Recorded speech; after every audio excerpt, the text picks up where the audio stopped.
میں کب سے تمہیں فون کر رہی ہوں یارم، تصویریں دیکھی ہیں نا تم نے؟ ہیزر وہاں کیوں گیا؟ اس آدمی کے ساتھ ہیزر کا کیا تعلق ہے؟ ہیزر کو مسلسل کئی دنوں سے اس کی کالز آ رہی ہیں۔ میں نے اس کے موبائل کو چیک کرنا چاہا تو اس نے مجھ پر بھی کافی زیادہ غصہ کیا ہے۔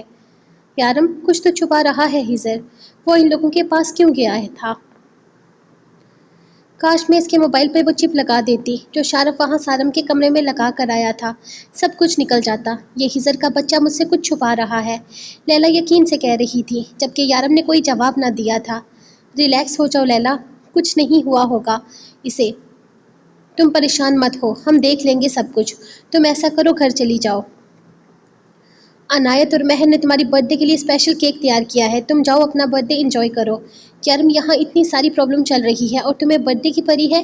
باہر میں گئی میری برتھ ڈے، جب تک اس راگھو کا کچھ کر نہیں لیتی تب تک میں کچھ نہیں کرنے والی، وہ غصے سے بولی تھی، جبکہ یارم کا کوئی ارادہ نہیں تھا کام پر جانے کا۔ پہلے اس نے سوچا تھا کہ لیلا کی برتھ ڈے پر وہ سب لوگ گیٹ ٹوگیدر کریں گے، لیکن پھر اسے پتا چلا کہ ہیزر اس کے لیے کچھ اسپیشل پلاننگ کر رہا ہے، تو اس نے گیٹ ٹوگیدر کرنے کا پلان کچھ دنوں کے بعد بنوایا تھا۔ اگر ہیزر لیلا کے لیے اسپیشلی کچھ کر رہا تھا تو وہ ہرگز اسے ڈسٹرب نہیں کرنا چاہتا تھا، لیکن وہ تو اس کے لیے بھی بہت کچھ اسپیشل کرنے والا تھا۔ اور اس معاملے میں یارم کے سورسز غلط نہیں ہو سکتے تھے، وہ جانتا تھا، لیکن وہ چاہنے کے باوجود بھی ہیزر پر شک نہیں کر پا رہا تھا۔ لیلا یہ سارے کام ادھر ہی ہیں، ہم نہیں کرنے ہیں، اس کا یہ مطلب نہیں کہ تم اپنی پرسنل لائف کو اگنور کر دو، تم جاؤ انجوائے کرو، سب کچھ ہو جائے گا۔ کل ملتا ہوں میں تم سے، اس نے کہتے ہوئے فون بند کر دیا تھا۔ جبکہ واپس مڑا تو رویام کا موڈ آف تھا، اس کے مطابق اسے یہ جگہ پسند نہیں آ رہی تھی، اسے نیچے زمین پر کھیلنا تھا، اپنی گاڑی چلانی تھی، بلکہ ان سب سے زیادہ اسے اپنے گھر واپس جانا تھا۔ اس کے مطابق یہ گھر اس کا نہیں تھا، لیکن فی الحال اس کے لیے ان کی سیفٹی سب سے زیادہ ضروری تھی اور اس سے زیادہ کچھ بھی اہم نہیں تھا۔ اسی لیے وہ رویام کی ناراضگی تو برداشت کرنے کو تیار تھا، لیکن اسے گھر واپس لے جانے کے لیے نہیں۔ نہیں سونا یہاں پر، اپنے گھر جا کر سونا ہے، اپنے بیڈ روم میں جا کر سونا ہے۔ وہ کمرے میں داخل ہوا تو رویام کی ضد اب بھی وہیں کی وہیں تھی۔ چوزے میں نے بولا نا ہم 2-3 دن میں واپس چلیں گے، تو کیوں مستیاں کر رہا ہے؟ ادھر آ میرے پاس، میں سلاتا ہوں تجھے۔ وہ زبردستی سے پکڑ کر اپنے سینے پر لٹانے کی کوشش کرنے لگا تھا، لیکن رویام ہر تھوڑی دیر کے بعد ایک ہی بات کہہ رہا تھا کہ اسے واپس جانا ہے۔ وہ اسے سمجھانے کے لیے اٹھا کر باہر لے گیا تھا، جبکہ رخ تو پریشان ہی ہو کر رہ گئی تھی۔ رویام تو چھوٹی چھوٹی باتوں پر ضد کرنے لگا تھا اور اس کی اتنی ضد ٹھیک نہیں تھی۔ کافی دیر کے بعد وہ رویام کے سوئے ہوئے وجود کو اٹھا کر واپس کمرے میں داخل ہوا تھا۔ نہ جانے اس نے اسے کس طرح سے سلایا تھا، لیکن صاف لگ رہا تھا کہ رویام نے بہت زیادہ ضد کی ہے، بہت ضدی ہوتا جا رہا ہے یہ۔ سمجھاؤ اسے رخ، اس طرح سے بہت مشکل ہو جائے گی میرے لیے، اگر میں نہ رہا تو اس کا کیا ہوگا؟ وہ پریشانی سے کہنے لگا، جبکہ رخ اس کی بات سن کر سکتے میں آ گئی تھی۔ یارم ایسی بات سوچ بھی سکتا ہے، اس کو یقین نہیں آ رہا تھا۔ یارم کیسی باتیں کر رہے ہیں آپ؟ آج تک آپ کو کچھ ہوا ہے جو اب ہوگا؟ میرے رویام کی دعائیں آپ کو موت کے منہ سے بھی واپس لا سکتی ہیں، آپ نے ایسا سوچا بھی کیوں؟ اس کی آنکھوں میں موٹے موٹے آنسو آ گئے تھے۔ رخ میرا بچہ، میں ایک نارمل سی بات کر رہا ہوں، تم نے تو رونا دھونا شروع کر دیا۔ بس ایسے ہی کہہ رہا ہوں، زندگی موت کا کوئی بھروسہ تھوڑی ہے۔ نہیں، آپ ایسی گندی باتیں بھی نہیں کریں گے، کچھ نہیں ہوگا آپ کو۔ اگر آپ کو کچھ ہوا تو رویام کا کیا ہوگا؟ وہ پریشانی سے کہتی اس کے قریب آتے ہوئے اس کے گرد اپنے بازو لپیٹ گئی تھی، جبکہ یارم نے شدت سے اسے خود کے ساتھ لپیٹتے ہوئے پیار سے اس کے ماتھے کو چوما تھا۔ صرف رویام کا سوچ رہی ہو، تمہارا کیا ہوگا؟ میں یہ جاننا چاہتا ہوں۔ وہ شرارت سے اس کے گالوں پر جھکتا باری باری دونوں گالوں کو چوم گیا تھا، جبکہ آخر میں اس کے ہونٹ تھے جس پر وہ نرمی سے اپنا انگوٹھا پھیر رہا تھا۔ میرا کیا ہوگا؟ میں تو آپ کے ساتھ ہی مروں گی نا۔ آپ کو کچھ ہوا تو میں زندہ رہ کر کیا کروں گی؟ مجھے وہ زندگی نہیں چاہیے یارم جو آپ کے بنا ہو۔ آپ جہاں جائیں گے میں آپ کے ساتھ جاؤں گی، نہ دنیا میں آپ کو اکیلے چھوڑوں گی نہ ہی آخرت میں، وہ اس کے سینے سے لپٹتے ہوئے بولی۔ تو یارم نے مزید اسے خود میں بیچ لیا تھا۔ نہیں رخ، تمہیں جینا ہوگا میرے لیے، ہمارے بچے کے لیے، وہ اسے خود سے لگائے بولا تھا۔ اور آپ کو بھی جینا ہوگا یارم قاسمی، میرے لیے، ہمارے بچے کے لیے، اور ان معصوم لوگوں کے لیے جنہیں یقین ہے کہ ان کی زندگی میں ہر مسئلے کے حل کے لیے اللہ نے کسی یارم قاسمی کو بنایا ہے۔ آپ کسی کی امید ہیں اور امیدوں کو کبھی ٹوٹنا نہیں چاہیے۔ میرے یارم کو کبھی کچھ بھی نہیں ہوگا، کچھ بھی نہیں، وہ پورے یقین سے بول رہی تھی، جبکہ یارم اس کے یقین پر اس دفعہ یقین نہیں کر سکا تھا۔ ہیزر کا موڈ بہت خراب تھا، صبح ہی وہ آفس میں پہنچ چکا تھا۔ لیلا اور اس کے بیچ میں کل کوئی بہت بڑی لڑائی ہوئی تھی۔ ہیزر اسے اپنے ساتھ کہیں لے کر جانا چاہتا تھا، جبکہ لیلا کا کہنا تھا کہ اس وقت معاملہ بہت زیادہ سنگین ہے۔ وہ جس کیس پر کام کر رہے ہیں وہ انتہائی خطرناک کیس ہے۔ وہ آدمی یارم پر نظر رکھے ہوئے ہے، اس کی ٹیم پر نظر رکھے ہوئے ہے، ان کے ایک ایک قدم پر وہ نظریں گاڑے بیٹھا ہے۔ ایسے میں وہ اس کے ساتھ کہیں نہیں جانا چاہتی تھی، جس پر دونوں کی اچھی خاصی بحث بھی ہو گئی تھی۔ ہیزر نے پیار سے اس کی برتھ ڈے کے لیے ایک اسپیشل ارینجمنٹ کروائی تھی، لیکن لیلا کی طرف سے اسے انکار ملا تھا۔ وہ اس کے ساتھ کہیں جانے کو تیار ہی نہیں تھی، یہاں تک کہ گھر پر جا کر وہ اپنے کیک کو بھی نظر انداز کر گئی تھی، جس پر لڑائی کافی زیادہ بڑھ گئی تھی۔ ہیزر کو اس بات کا دکھ نہیں تھا کہ لیلا اس کے ساتھ نہیں آئی تھی، بلکہ وہ جس پر لڑائی کافی زیادہ بڑھ گئی تھی۔ ہیزر کو اس بات کا دکھ نہیں تھا کہ لیلا اس کے ساتھ نہیں آئی تھی، بلکہ وہ اس کی بیٹیوں کو بھی اگنور کر گئی تھی۔ ہمیشہ کی طرح اس کے لیے یارم اہم تھا، اور کل رات نہ جانے غصے میں وہ یہ کیوں بول گیا تھا کہ وہ آج بھی یارم کو اپنی فرسٹ پریورٹی سمجھتی ہے۔ اس بات پر لیلا نے اس کے منہ پر اتنے زور کا تھپڑ مارا تھا کہ وہ اسے دیکھتا رہ گیا تھا۔ وقتی اسے غصہ آیا تھا، اس نے لیلا کو باتیں بھی سنا دی، لیکن بعد میں اسے اس بات کا احساس ہو گیا تھا کہ لیلا نے اس کے ساتھ زندگی کے 6.5 سال پوری ایمانداری سے گزارے ہیں۔ یہاں پہلے کبھی وہ یارم کو چاہتی تھی، لیکن وقت کے ساتھ ساتھ اس کی چاہت بدل گئی تھی۔ اب ہیزر احمد ہی اس کے لیے سب کچھ تھا، لیکن نہ جانے رات لڑائی کے بیچ میں وہ پھر سے یہ جملہ بول گیا تھا۔ لیلا تو تب سے اسے منہ نہیں لگا رہی تھی، یہاں تک کہ صبح وہ اٹھ کر اس نے معافی بھی مانگی تھی، لیکن لیلا اسے اگنور کرتی یہاں آفس میں آ گئی، تو ہیزر بھی اس کے پیچھے ہی آ گیا تھا۔ اس وقت بھی اس کا سارا دھیان لیلا کو منانے کی طرف ہی تھا، لیکن لیلا ہر چیز کو اگنور کرتے ہوئے صرف اور صرف اپنے کام میں مصروف تھی۔ جب اس کی جیب میں پڑا فون بجا، اس نے صبح سے یارم کو مخاطب تک نہیں کیا تھا، نہ ہی وہ اس کے آفس میں گیا تھا۔ نہ جانے کیا وجہ تھی، لیکن اب بہت کچھ بدلنے والا تھا۔ یارم کی کرسی دیکھتے ہی اندر لالچ جاگتا تھا۔ ہاں، اسے اس کرسی کا لالچ آ گیا تھا۔ اسے یارم کی جگہ حکومت کرنی تھی، اسے شہنشاہ بننا تھا، غلام نہیں۔ اپنے موبائل پر آتی کال کو اٹینڈ کرتے ہوئے وہ ایک طرف آ گیا تھا۔ تقریباً 6 بجے وہ واپس گھر آ گیا تھا، جہاں رویام اب بھی موڈ آف کیے بیٹھا تھا۔ وہ رویام کے ساتھ گپ شپ کرنے لگا، ارادہ اسے کہیں باہر لے کر جانے کا تھا تاکہ اس کا موڈ فریش ہو سکے، اور اس بات کے لیے وہ اسے منا بھی چکا تھا، جب اچانک ہی دروازے پر دستک ہوئی۔ روح نے دروازہ کھولا تو سامنے ہیزر کھڑا تھا، بالکل خاموش تھا۔ سارا دن اس نے ہیزر سے بات تک نہیں کی تھی۔ اندر داخل ہوتے ہوئے وہ بنا کچھ کہے آ کر یارم کے سینے سے لگا، تو یارم نے اس کے گرد اپنے بازو پھیلاتے ہوئے اسے اپنے سینے سے لگایا تھا۔ ٹھیک ہو تم؟ کیا ہوا؟ اس نے پہلے اس سے پوچھا تھا، جبکہ روح بھی اس کی طرف متوجہ ہو گئی تھی، جو کافی زیادہ پریشان لگ رہا تھا۔ نہیں، میں ٹھیک نہیں ہوں یارم، مجھے تھوڑی بہت انفارمیشن ملی ہے اس راگھو کے بارے میں۔ میں جانتا ہوں راگھو اس وقت کہاں ہے، چلو آؤ چلتے ہیں، اس راگھو کو ختم کر دیتے ہیں۔ تو تمہیں کیسے پتا چلا؟ یارم نے اس کی بات سن کر حیرت کا اظہار نہیں کیا تھا، بلکہ وہ الٹا اس سے سوال کرنے لگا تھا۔ بس پتا ہے مجھے، وہ سر جھکا کر بولا تو یارم نے آہستہ سے اس کا گال تھپتھپایا تھا۔ بیٹھو یہاں، میں چینج کر کے آتا ہوں۔ اس نے پلٹ کر دیکھا تو سامنے رویام منہ بنائے کھڑا تھا۔ ابھی تھوڑی دیر پہلے وہ اسے باہر لے جانے کی بات کر رہا تھا۔ تو بھی تیار ہو جا چوزے، تجھے پری کے پاس چھوڑ دوں گا، واپسی پر لے آؤں گا۔ وہ اسے اٹھا کر اپنے کندھے پر ڈالتے ہوئے کمرے کی طرف آ گیا تو رخ مسکرا دی تھی۔ ماموں آپ بیٹھے، آپ کے لیے چائے بناتی ہوں۔ اس کے چپ چاپ خاموشی سے دروازے پر کھڑے ہونے پر روح نے حیرت سے اسے دیکھا تھا۔ آج وہ اتنا خاموش کیوں تھا؟ روح کو سمجھ میں نہ آیا تھا۔ ہاں، لیکن اس کے کہنے پر اس نے ہاں میں سر ہلاتے ہوئے بیلکونی کی طرف قدم بڑھائے تھے۔ روح چائے لے کر باہر آئی تو سامنے بیلکونی میں ہیزر کو کھڑا دیکھا تھا۔ وہ فون پر کسی سے بات کر رہا تھا۔ وہ اس کی بات سننا تو نہیں چاہتی تھی، لیکن اس کی آواز کافی تیز تھی۔ شاید وہ بھول چکا تھا کہ یہاں بیلکونی سے ساری آواز گھر کے اندر سننا بہت آسان تھا۔ میں یارم کو لے کر آ رہا ہوں، ہم تقریباً 20 منٹ میں وہاں پہنچ جائیں گے۔ نہیں، تم اسے جان سے مارو گے، وہ زندہ نہیں بچنا چاہیے۔ اگر وہ زندہ بچا نا تو یاد رکھنا کوئی زندہ نہیں بچے گا۔ ہیزر کے لہجے میں غصہ تھا، جبکہ روح کو ایسا لگا جیسے ساری دنیا اس کی آنکھوں کے سامنے گھوم گئی ہے۔ بے یقینی سے وہ اسے دیکھ رہی تھی جب وہ فون بند کرتے ہوئے تیزی سے اندر داخل ہوا تھا۔ تھینک یو سو مچ روح، ٹائم نہیں ہے چائے پینے کا، ہمیں نکلنا ہے، وہ کام بہت زیادہ ضروری ہے، میں پھر ملتا ہوں تم سے۔ واپس آ کر وہ پیار سے اس کے سر پر ہاتھ پھیرتے ہوئے باہر نکلا تو یارم بھی رویام اور شونو کے ساتھ ہی نکلا تھا۔ یارم مت جائیں، پلیز مت جائیں، وہ تیزی سے بھاگتے ہوئے اس کے پاس آئی تھی۔ کیا مطلب مت جاؤں روح؟ ضروری کام کے سلسلے میں جا رہا ہوں، رویام کو تھوڑی دیر پری کے گھر چھوڑ دوں گا، ہو سکتا ہے 1 آدھے گھنٹے میں میری واپسی ہو جائے، تم دروازہ اندر سے بند کر لو۔ نہیں یارم، ماموں آپ کو، یارم نیچے سے ہیزر نے آواز دی تو وہ پیار سے اس کا ماتھا چومتا تیزی سے باہر نکل گیا تھا، جبکہ رویام بھی اسے بائے بائے کر رہا تھا۔ رخ نے تیزی سے سیڑھیاں اترتے ہوئے اس کے پیچھے جانا چاہا تھا، لیکن یارم نے اس کا رخ اندر کی طرف بھیج دیا تھا۔ مجھے کچھ بھی نہیں ہوگا، تم اندر جاؤ،